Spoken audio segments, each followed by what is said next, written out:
উৎসব মণ্ডল খুলনার আলোচিত ধর্মাবমাননার অজুহাতে যে প্রশাসনের সামনে তাকে যে হামলা হয়েছিল সেটা নিয়ে বাংলাদেশের মধ্যে কিছু হিন্দু নামধারী ফেসবুক নেতা তারা গুজব ছড়াইছিল। সেটা আমি এই উৎসব মণ্ডল যে বেঁচে আছি সেটা প্রকাশ্যে আনার কারণে আমাকে হত্যা করার উদ্দেশ্যে গত 10ই অক্টোবর মঙ্গলবার আনুমানিক রমনা কালী মন্দিরের 9:30 থেকে 10টার মধ্যে আমাকে এই হামলা করে। তো বিষয়টা উৎসব মণ্ডল যে মারা যায় নাই সেটা, এবং আমি সেটা প্রশাসনের সাথে কথা বলে সেটা নিশ্চিত হয়।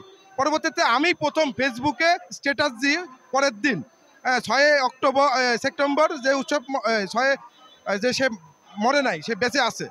তো এখন সেই বাংলাদেশে এটাকে নিয়ে কটাক্ষ করে বা তাকে যে বেঁচে থাকা একটা মানুষকে মৃত ঘোষণা করে যে রাজনীতি, সেটাকে আমাদের হিন্দু সম্প্রদায়ের কিছু ফেসবুকধারী হিন্দু নেতা বলছে। সেটা হলো প্রথমত প্রদীপ কান্তি দে, রাজেশ নাহা এবং রনি রাজবংশী, পীযূষ দাস, জয় রাজবংশী সহ আরও অনেক কয়জন এদের সাঙ্গপাঙ্গ অনলাইনে ফেক আইডি খুলে হিন্দু সমাজ সহ বাংলাদেশের মধ্যে একটা যে উৎসব মণ্ডল গত 2 সপ্তাহ ধরে সে মৃত ঘোষণা, সে মারা গেছে, সেনাবাহিনী অকর্মা, প্রশাসন অকর্মা, কিভাবে প্রশাসনের সামনে একজনকে মেরে ফেলে।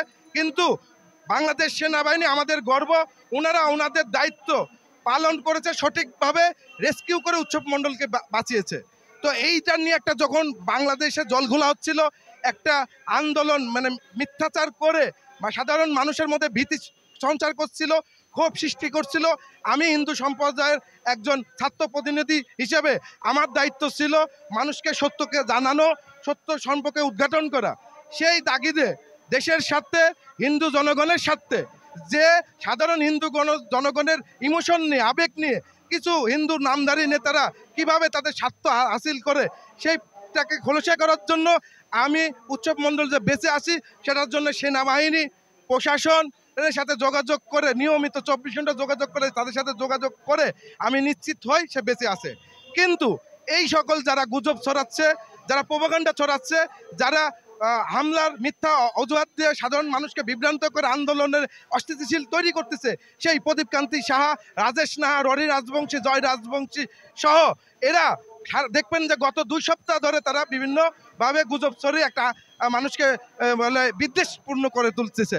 তো সেটার উদ্ঘাটন করছে আমি 9 সেপ্টেম্বর। আমরা সরাসরি সেনাবাহিনীর এবং বাংলাদেশ প্রশাসনের অনুমতি নিয়ে আমার নেতৃত্বে আমরা 8 সদস্য বিশিষ্ট ঢাকা থেকে সেখানে সামরিক হাসপাতালে যাই, যে সরজমিনে সেনাবাহিনীর তত্ত্বাবধানে ওই হামলার পর থেকে এখন পর্যন্ত আমরা জানি যে সে সুস্থ আছে।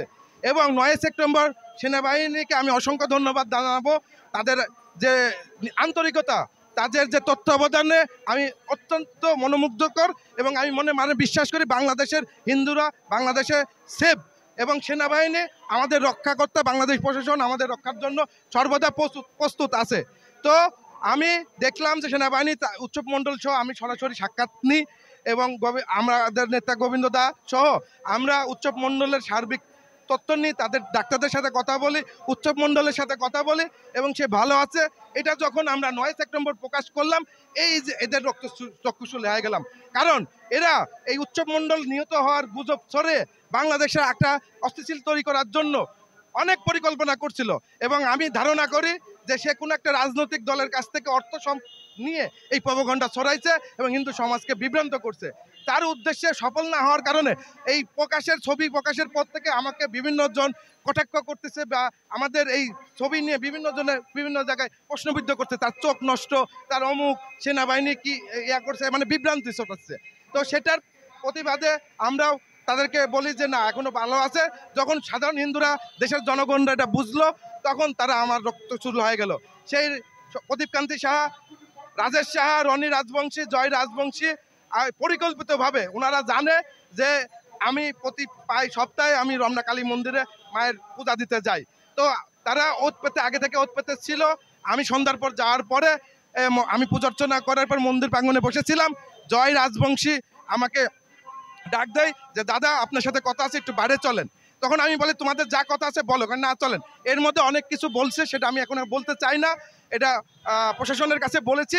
এবং সে ডেকে নিয়ে যায় এই প্রদীপ কান্তি ডেকে আমি মন্দির প্রাঙ্গণের সামনে একটু দাঁড়াই, মন্দির থেকে নেমে নামার সাথে সাথে প্রদীপ কান্তি রাজেশ রনি রাজবংশের নেতৃত্বে আমাকে 10-15 জন ঘিরে ধরে এবং আমি যে উৎসব মণ্ডল যে বেঁচে আসি কেন এটা উদ্ঘাটন করলাম, কেন এটা আমি প্রচার করলাম, এটাই আমার দোষ।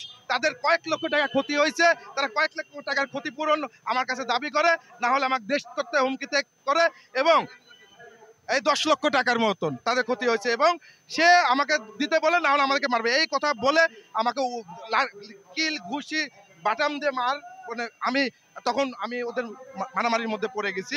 আমাকে অত্যান্তিকভাবে তাদের নেতৃত্বে আর কি মারধর করছে আর কি। হ্যাঁ, অবশ্যই আমি থানাকে অবহিত করছি, সেদিন ট্রিটমেন্ট নিয়ে সেদিন অবহিত করতে পারিনি। পরের দিন আমি ট্রিটমেন্ট চিকিৎসা নিয়ে ঢাকা মেডিকেল থেকে চিকিৎসা নিয়ে আমি একটু সুস্থ বোধ করাতে আমি পরের দিন দুপুরবেলা যে অভিযোগপত্র দায়ের করছি। কিন্তু অত্যন্ত দুঃখের বিষয়, প্রশাসন এখনও তাদেরকে গ্রেপ্তার করেনি। আমি এর ন্যায্য বিচার চাই। যদি বাংলাদেশের হিন্দুরা দেশের স্বার্থে কথা বলে তার কি অপরাধ? হিন্দুর স্বার্থে কথা বলে কি অপরাধ? সত্যকে উদ্ঘাটন করা কি অপরাধ? আপনারাই বলুন। সত্য সত্যই। আমরা বাংলাদেশ জাতীয় হিন্দু মহাজোট গোবিন্দ দার নেতৃত্বে আমরা সত্যকে সত্য বলি, মিথ্যাকে মিথ্যা বলি, সাদাকে সাদা বলি, কালোকে কালো বলি। সেটার জন্য আমরা দেশের মান মর্যাদা রক্ষা করি। যারা বাংলাদেশ সেনাবাহিনীকে কটূক্তি করলো, যারা দেশের সুনাম নষ্ট করলো, যারা বাংলাদেশকে একটা অস্থিতিশীল তৈরি করলো, কেন তাদের প্রশাসন ধরতেছে না? আমি এই জবাব চাই। এই জবাব প্রশাসনকে দিতে হবে, তাদের দ্রুত গ্রেপ্তার করতে হবে।